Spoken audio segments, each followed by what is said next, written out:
എനിക്കത് സഹിക്കാനുള്ള കരുത്തുണ്ടാവില്ല. ഇല്ലമ്മ, ഞാൻ കാരണം എന്റെ അമ്മ വേദനിക്കേണ്ടി വരില്ല ഒരു കാലത്തും. ഞാനെന്നും അമ്മയുടെ മകൻ ആനന്ദ് തന്നെയായിരിക്കും. എന്റെ അമ്മ തൃച്ചംബരത്ത് അഖിലാണ്ടേശ്വരി എല്ലാവരുടെയും മുന്നിൽ തല ഉയർത്തിപ്പിടിച്ച് തന്നെ നിൽക്കണം.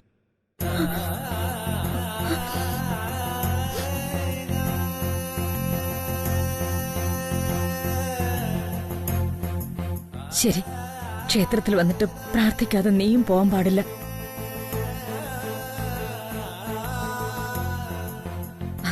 നീ സമാധാനമായിട്ട് പ്രാർത്ഥിക്ക. ഞാൻ വീട്ടിലേക്ക് പോവാം.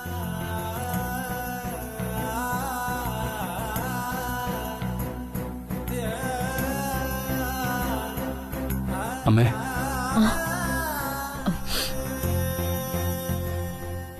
ഞാനൊരു കാര്യം ചോദിച്ചോട്ടെ?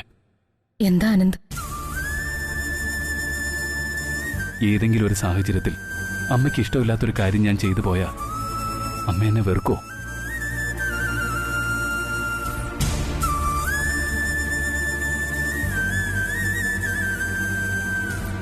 സാഹചര്യങ്ങൾക്ക് അടിമപ്പെടുന്നവനല്ല എന്റെ മകനെന്ന് എനിക്ക് നന്നായിട്ടറിയാം.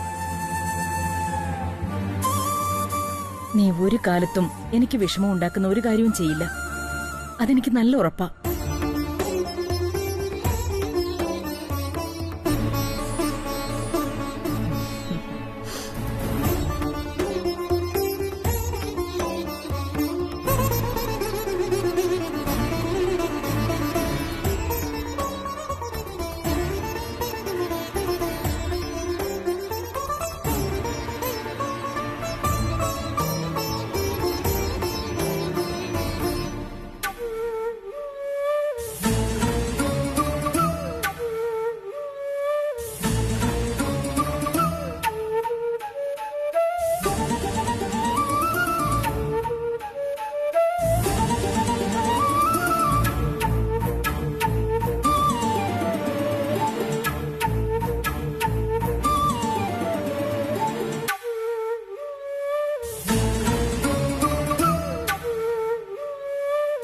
നീ എന്തിനാ വിഷമിക്കുന്നത്?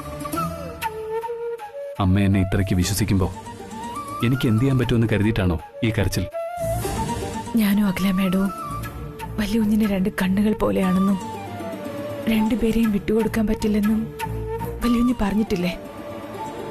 പക്ഷേ ഇപ്പൊ ഞാൻ പറയാ, ഞങ്ങൾ രണ്ടുപേരിൽ ആരെങ്കിലും ഒരാളെ ഒഴിവാക്കേണ്ട അവസ്ഥ വന്നാൽ ഒന്ന് ചോദിക്കപ്പോലും ചെയ്യാണ്ട് എന്നെ അങ്ങ് ഒഴിവാക്കിയേക്കണം വലിയ. അങ്ങനെയൊന്നും നിന്നെ വിട്ടുകളയാൻ എനിക്ക് പറ്റില്ല കല്യാണി. നീ പറഞ്ഞതുപോലെ എനിക്കെന്റെ രണ്ട് കണ്ണുകളാ നീയും എന്റെ അമ്മയും. രണ്ട് കണ്ണുകളും എനിക്കുണ്ടാവണം. ഭാര്യയും അമ്മയും ഒരുപോലെ സങ്കടപ്പെടുത്താതെ സ്നേഹിക്കുന്നവനാ യഥാർത്ഥ പുരുഷൻ. അറിയാതെ വാ, നമുക്ക് പ്രാർത്ഥിക്കാം.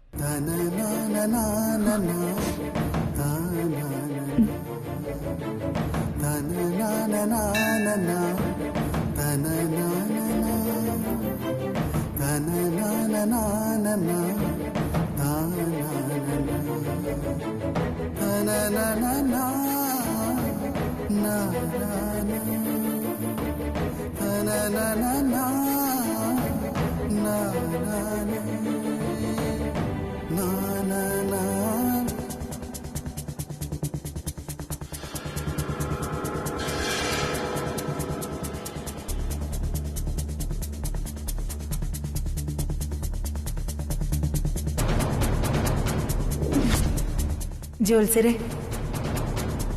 എനിക്ക് മകിലേച്ചയ്ക്ക് എഴുതി കൊടുത്തതുപോലെ ഒരു കുറിപ്പ് എഴുതി തരാൻ പറ്റുമോ? ഇത് 14 രാത്രികൾ കഴിഞ്ഞേ തുറക്കാൻ പാടുള്ളൂ. അതായത് 2 ആഴ്ചയ്ക്ക് ശേഷം.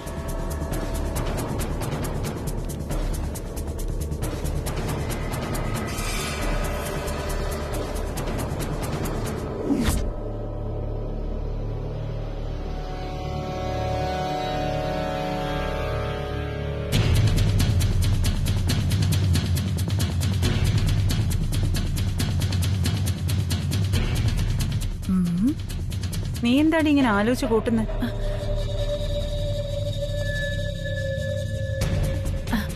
ഞാൻ ആലോചിക്കായിരുന്നു. എന്ത്? ആഹാരം കഴിക്കുന്നതിനെ പറ്റിയോ? ആ. രാവിലെ എന്ത് കഴിക്കണം, ഉച്ചയ്ക്ക് എന്ത് കഴിക്കണം, എത്ര ജ്യൂസ് ഒരു ദിവസം തട്ടണം? ഞാൻ ആഹാരത്തെ കുറിച്ചൊന്നുമല്ല ആലോചിച്ചത്, ആ ജോൾസൻ പറഞ്ഞതിനെ കുറിച്ചാ. ആ ജോത്സ്യൻ പറഞ്ഞ ദിവസങ്ങൾ അടുക്കാണല്ലോ ആന്റി. ആ കുറിപ്പിൽ എഴുതിയതുപോലെ വല്ലത് സംഭവിക്കോ? കറക്റ്റ്. ഞാനും അത് തന്നെയാ ആലോചിച്ചത്. ഇനി അതിനകത്ത് എന്തെങ്കിലും സത്യം ഉണ്ടാവോ? മിണ്ടാതിരിടി, അവളുടെ ഓരോരോ സംശയങ്ങള്. ജയന്തിയോട് ദേഷ്യപ്പെടാതെ ആന്റി. അവള് ചോദിച്ചതും കാര്യമല്ലേ? അതിലൊന്നും ഒരു കാര്യമല്ല ഗംഗെ. വീട്, വസ്തുക്കള്, ബിസിനസ്, വാഹനം തുടങ്ങിയ കാര്യങ്ങളിലൊക്കെയാ ഇത്തരം ഉപദേശങ്ങൾ വേണ്ടത്. അല്ല ആന്റി, ശിവരാമൻ അങ്കിള് ആ കുറിപ്പ് മാറ്റിയെങ്കിലും ആ ജോത്സ്യൻ പറഞ്ഞത് തന്നെയാ സംഭവിച്ചത്. അത് വെച്ച് നോക്കുമ്പോ വിലാസിനി ആന്റിക്ക് എഴുതി തന്ന കുറിപ്പിലുള്ളതുപോലെ വിലാസിനി ആന്റിക്ക് എന്തെങ്കിലും സംഭവിക്കില്ലേ? ഗംഗെ, സർവവിഘ്നം ചിതയാളൽ എന്ന് എഴുതി വെച്ചത് നോക്കുമ്പോ കല്യാണിയുടെ സർവകാര്യങ്ങൾക്കും നമ്മൾ വിഘ്നം ഉണ്ടാക്കുന്നു എന്നാണ് അർത്ഥം. ഓ, അങ്ങനെയാണെങ്കിൽ ആ വിഘ്നം ഉണ്ടാക്കാനുള്ള ഉറവിടം കിട്ടണ്ടേ? അതൊന്നും നമ്മളെ തേടി വരുമൊന്നുമില്ല. നമ്മളെ തേടി ഇറങ്ങണം, കണ്ടെത്തണം. നമ്മൾ അതൊക്കെ എവിടെ പോയി തേടാനാ? ഗംഗെ, ഈ പ്രണയത്തിന് വിഘ്നം വരുത്താനുള്ള തെളിവുകൾ ഒന്നുകിൽ ആനന്ദിന്റെ മുറിയിലുണ്ടാവും, അല്ലെങ്കിൽ അടുക്കളക്കാരിയുടെ മുറിയിലുണ്ടാവും. അവരുടെ മുറികളിൽ നിന്നൊക്കെ നമ്മൾ അതൊക്കെ എങ്ങനെ തിരഞ്ഞെടുക്കും? അതിനല്ലേ പാതാളത്തിൽ വരെ നുഴഞ്ഞു കയറാൻ മിടുക്കുള്ള ഒരാൾ നമ്മുടെ കൂട്ടത്തിലുള്ളത്. ദേ ഇവള്. അയ്യോ, ഞാനോ? നിനക്ക് അതിനൊക്കെയുള്ള കഴിവ് ജഗദീശ്വരൻ അറിഞ്ഞു തന്നിട്ടില്ലേ? നീ നേരെ ആനന്ദിന്റെ മുറിയിലേക്ക് ചെല്ലണം. അയ്യോ, ആനന്ദേട്ടന്റെ മുറിയിലേക്കോ? എനിക്ക് പേടിയാ. പേടിക്കൊന്നും വേണ്ട. ഞങ്ങൾ ആരെങ്കിലും ആ മുറിക്കകത്ത് കയറിയാ ആനന്ദ് സംശയിക്കും. നീ ചെന്നാ സംശയിക്കില്ല. നീ പതുക്കെ ഒരു കപ്പ് കാപ്പിയുമായി അവന്റെ മുറിയിലേക്ക് ചെല്ലണം. എന്നിട്ട് അവിടെയൊക്കെ ചുറ്റിപ്പറ്റി സ്നേഹഭാവത്തിൽ നിൽക്കണം. ആ നിൽപ്പിൽ അവരെ കൊടുക്കാനുള്ള എന്തെങ്കിലും തെളിവുകൾ ഉണ്ടോ എന്ന് കണ്ണുകൊണ്ട് പരതി കണ്ടുപിടിക്കണം. ജയന്തിക്ക് അത് പറ്റൂ. ഈ കാര്യത്തിൽ ജയന്തിയെ ജയിക്കാൻ വേറെ ഒരാളും ഇല്ല. അപ്പൊ ഞാൻ തന്നെ പോണോ അല്ലേ? പോണം പോണം, നീ തന്നെ പോണം. എന്നാ ശരിയേ, ചെല്ല്.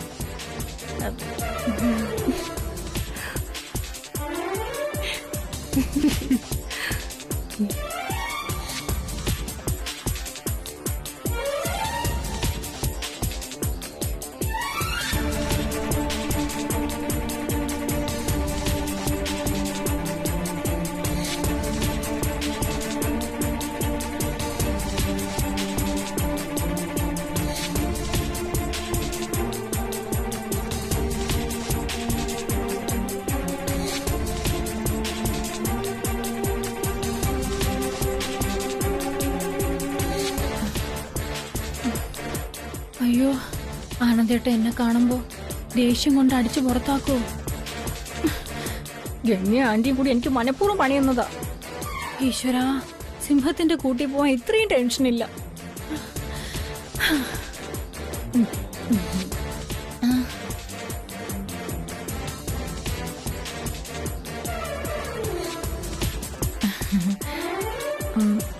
അയ്യോ,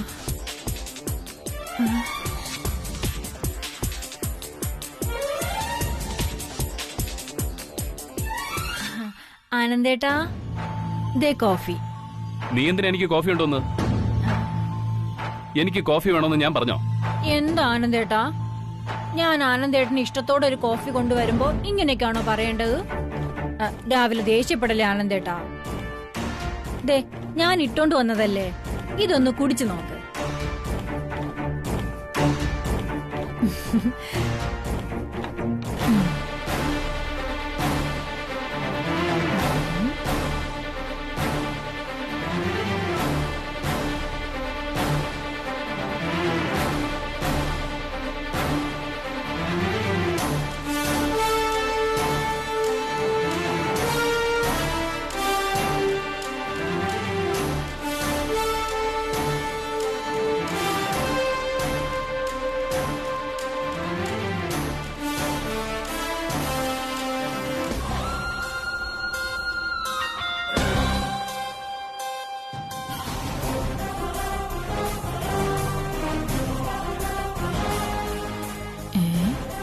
ഇതേതാ ഇങ്ങനൊരു കപ്പ്? ഈ വീട്ടിൽ ഞാൻ ഇങ്ങനൊരു കപ്പ് ഇതിനു മുമ്പ് കണ്ടിട്ടില്ലല്ലോ.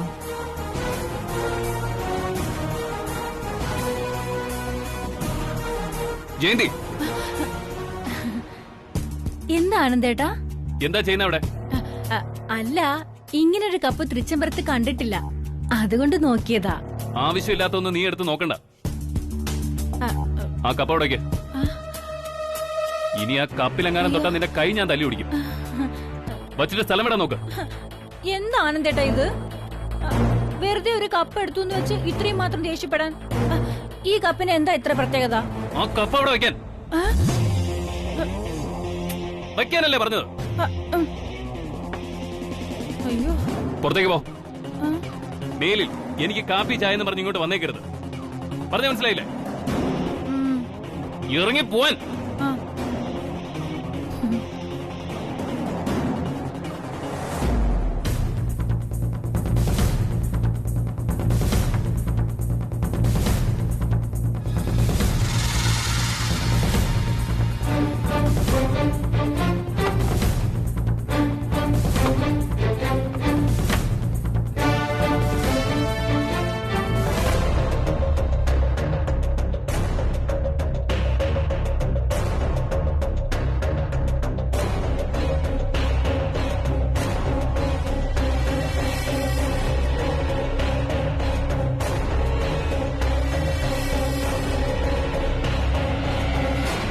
ആനന്ദിന്റെ മുറിയിലേക്ക് പോയ ജയന്തി തെളിവും കൊണ്ടുവരുമോ അതോ അടിയും വാങ്ങി വരുമോന്ന് അറിയില്ലല്ലോ ആന്റി. ഞാനും ഇപ്പൊ അത് തന്നെ ആലോചിക്കുന്ന ഗംഗെ. ഇവളവിടെ പോയി എന്ത് പുകയിൽ ഒപ്പിക്കുവോ ആവോ. ആ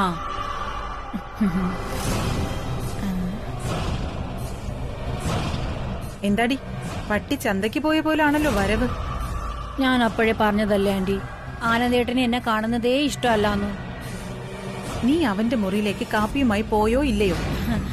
കാപ്പിയായിട്ടൊക്കെ ഞാൻ പോയ ആന്റി. എന്നിട്ട് എന്നത്തെയും പോലെ ആനന്ദേട്ടൻ എന്നോട് ദേഷ്യപ്പെട്ടു. അതെന്തിനാ? കാപ്പിയുമായിട്ട് ചെന്ന നിന്നോട് ദേഷ്യപ്പെടേണ്ട കാര്യം എന്താ? ആ, അതിനൊരു കാര്യമുണ്ട് ആന്റി.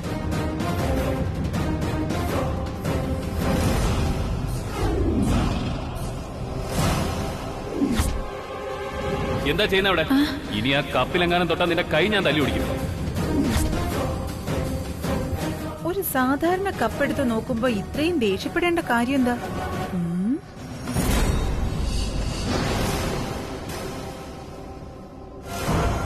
ഉറപ്പാ ആ കപ്പിൽ എന്തെങ്കിലും ഒരു രഹസ്യം ഉണ്ടാവും. അതെ, അത് തന്നെയാ ഞാനും ആലോചിക്കുന്നത്. ആ കപ്പ് എടുത്തതിന്റെ പേരില് എന്നോട് ദേഷ്യപ്പെടുകയും പുറത്തിറങ്ങി പോവാൻ പറയുകയും ചെയ്തു. എന്നാ അതൊന്ന് കാണണമല്ലോ. കാണും. ആ ജയന്തി, ആ ആനന്ദ് ഇപ്പൊ ഓഫീസിൽ പോവും. പോവും. ആ തക്കം നോക്കി നീ ചെന്നാ കപ്പിങ് എടുത്തോണ്ട് വാ. ഇനിയും ഞാനോ? എന്തിനാ പേടിക്കുന്നു? ഒരു പക്ഷേ ആ കല്യാണിയുടെ പ്രണയത്തിന് സർവ്വവിഘ്നം ഉണ്ടാക്കാൻ പോകുന്നത് ആ കപ്പായിക്കൂടുന്നില്ലല്ലോ. നീ പോയി അതെടുത്തോണ്ട് വാ. ഈശ്വരാ, ആ കപ്പിന്റെ കാര്യം പറയണ്ടായിരുന്നു. എന്റെ കഷ്ടകാലം.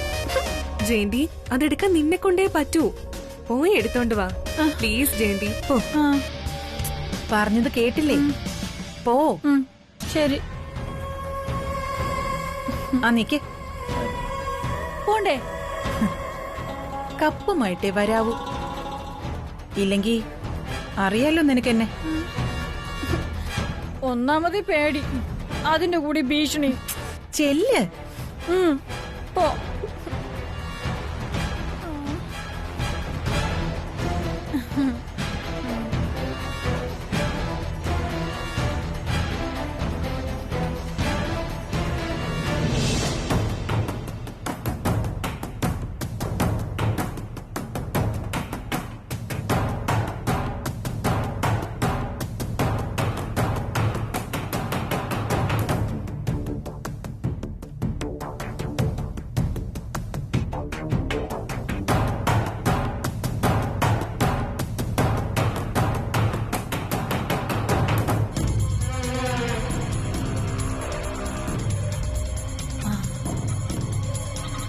ഈശ്വരാ, ആനന്ദേട്ടന് പെട്ടെന്നൊന്നും തിരിച്ചു വരാൻ തോന്നല്ലേ?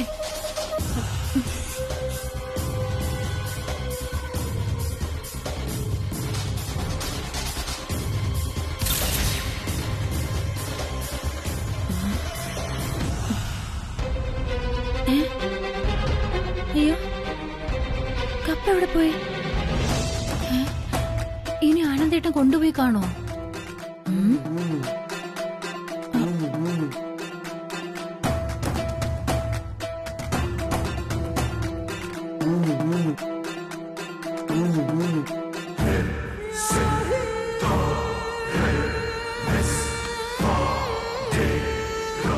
പോയി.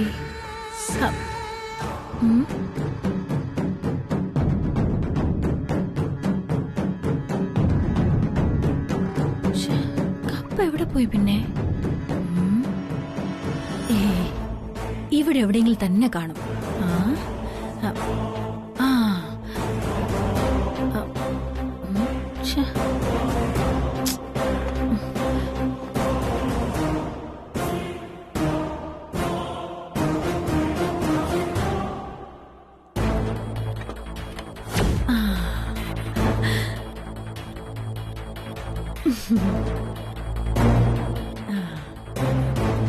ഇത് കപ്പല്ല, ജോൾസിൻ പറഞ്ഞ പോലെ സർവവിജ്ഞൻ ചിതയാളൻ.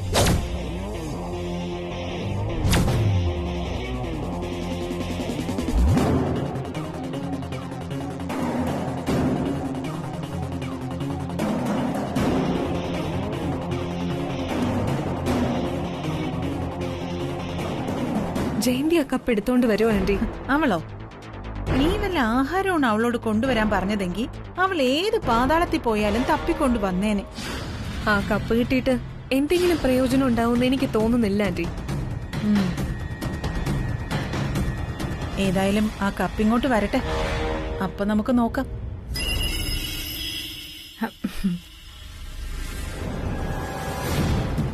ഈ ജയന്തി ഒരു കാര്യം ഏറ്റതാ. ഇതാണ് ആ കാപ്പിക്കപ്പ്. അവളുടെ വരവ് കണ്ട ഇന്ത്യക്ക് വേണ്ടി ക്രിക്കറ്റ് കളിക്കാൻ പോയി ലോകകപ്പും കൊണ്ടുവരുന്ന മട്ടാണല്ലോ. കപ്പ് ഇങ്ങോട്ട് കൊണ്ടുപോവാ.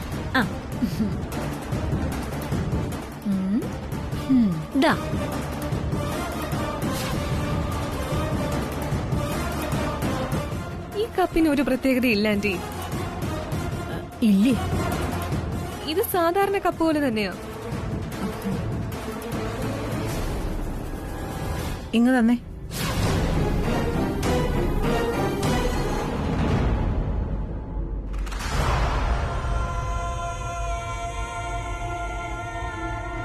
ശരിയാണല്ലോ, ഈ കപ്പ് വെറും സാധാരണ കപ്പ് തന്നെ. ഇതിലിപ്പോ ഒരു പ്രത്യേകതയും കാണുന്നില്ലല്ലോ. ഡീ, ഇത് അത്ഭുത കപ്പാണെന്ന് പറഞ്ഞുകൊണ്ടൊന്ന് ഞങ്ങളെ വിഡ്ഢികളാക്കിയാലുണ്ടല്ലോ. ഞാൻ ആരെയും വിഡ്ഢികളാക്കിയില്ല. ഈ കപ്പ് ഞാൻ എടുത്ത് നോക്കിയപ്പോ ആനന്ദേട്ടൻ വഴക്ക് പറഞ്ഞ് കപ്പ് പിടിച്ചു വാങ്ങിച്ചു മാറ്റിവെച്ചു. അവൻ പിടിച്ചു വാങ്ങി വെക്കത്തക്ക രീതിയില് ഈ കപ്പിനെന്താ ഇത്ര പ്രത്യേകത? എന്തെങ്കിലും കാര്യം ഉണ്ടായിരിക്കും ആന്റി. അല്ലെങ്കിൽ ആനന്ദ് അങ്ങനെ പെരുമാറില്ലല്ലോ. അതെ അതെ, എനിക്കും അങ്ങനെ തന്നെയാ തോന്നിയത്. ഈ കപ്പിൽ എന്തെങ്കിലും ഒരു രഹസ്യം ഉണ്ടാവും, അതെനിക്ക് ഉറപ്പാ. അല്ലെങ്കിൽ ആനന്ദേട്ടൻ എന്നോടത് പിടിച്ചു വാങ്ങേണ്ട കാര്യമില്ലല്ലോ.